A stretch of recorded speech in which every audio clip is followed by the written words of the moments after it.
clearly so much attention is on the AI servers and the market share that you're gaining in this area in particular. You just said earlier on stage that sales of AI servers made with Blackwell chips are doing better than expected. Can you share more details around what you meant by that? Yeah, the Blackwell demand very, very strong. As Jensen called it, it's crazy. The demand is crazy. And we are building up the capacity. And the capacity is, as we mentioned, is probably very, very big, much bigger than we thought. So far, the shipping day will be sometime by the end of the year. So you're planning to start the shipments of servers, and the demand is better than you expected. What were you expecting, and what are you actually seeing? Can you quantify it for us? Okay, because there were a lot of saying about the compute, the need for the compute may be saturated pretty soon, but it looks like that the demand is still growing. So that's beyond our expectation. Again, if it's beyond your expectation, what was your expectation? How many, for instance, were you planning to ship by the end of the year? How many are you actually looking to ship instead? Yeah, if you talk about our shipping plan, I would say we plan to ship in the beginning of Q4. But due to certain hiccup with the super chip, so it's moving later to the later part of the Q4. From that angle, it's worse than what we expected. But the demand is much better than our expectation. So the shipment you expected to come earlier in the fourth quarter, it's been delayed to the fourth quarter. The demand that you're seeing is actually better than expected. Yeah. Again, can you share more quantity? Like how much of the demand are you trying to capture here? How much of the market? For that, I really cannot give you the quantity, exact quantity, because we just started to build it. Okay, but we see the demand is over what we can ship. So if you can't meet the demand right now, how long do you see that extending for? What sort of sales do you have booked going into next year as well? We see in maybe somewhere around 20,000, that kind of a number. You're looking to ship 20,000 AI servers made with Blackwell chips over the course of next year, is that right? Right.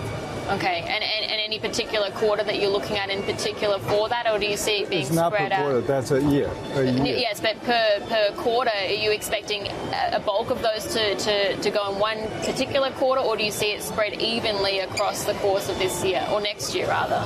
It really depends on, once we start shipping, the demand, whether the demand will change or not.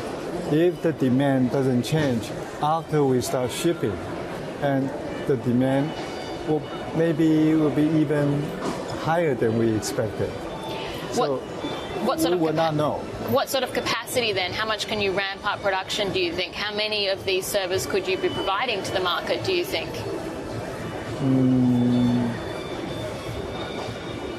Okay. For that, I really cannot give you the number because the facility is there, but the equipment is being put in. And also the power needed to build those servers, it requires a lot of power to do that. So that's also being prepared. So the capacity of that, I really can't give you that number from my head. I have to go and check it out. So I don't want to give you the wrong expectation.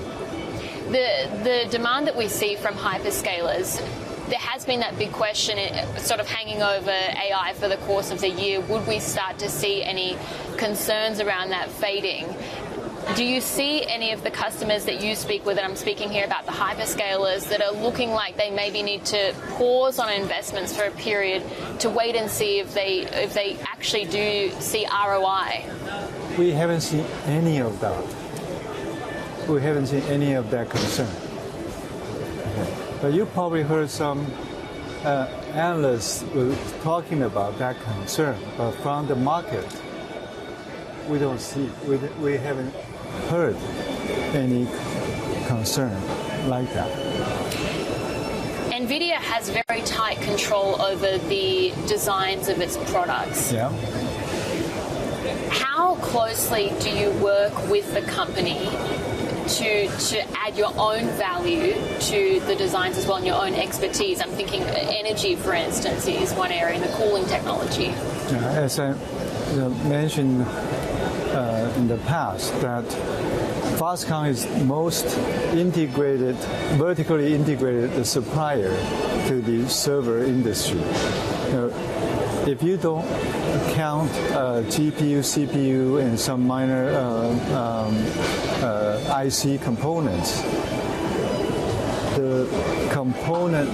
the percentage that we are able to cover by ourselves is anywhere between 80 to 90%. That tells you how vertically integrated that we are capable of. When you add that sort of value to the company or to Nvidia's designs, how much value do you extract as a business, and how much can you differentiate yourself as opposed to other AI server assemblers? The differentiation in terms of the vertical integration capability, yes, we are one of the best. But in terms of what the added value to the overall server, I think it really depends on how much Nvidia is pricing their CPUs and GPUs. That definitely will impact our gross profit margin. In terms of profit margin, then, what I understand for AI servers, it can be in the low teens. Do you see a way to expand that and to increase it? I think in the low teens, you're probably right. But that will have to be based on how much vertical integration, how much components that you're able to provide. So with that, it varies to a certain degree. But because the CPU and GPU is very high price, so the rest of the server has only some limited impact in terms of a cost, overall cost.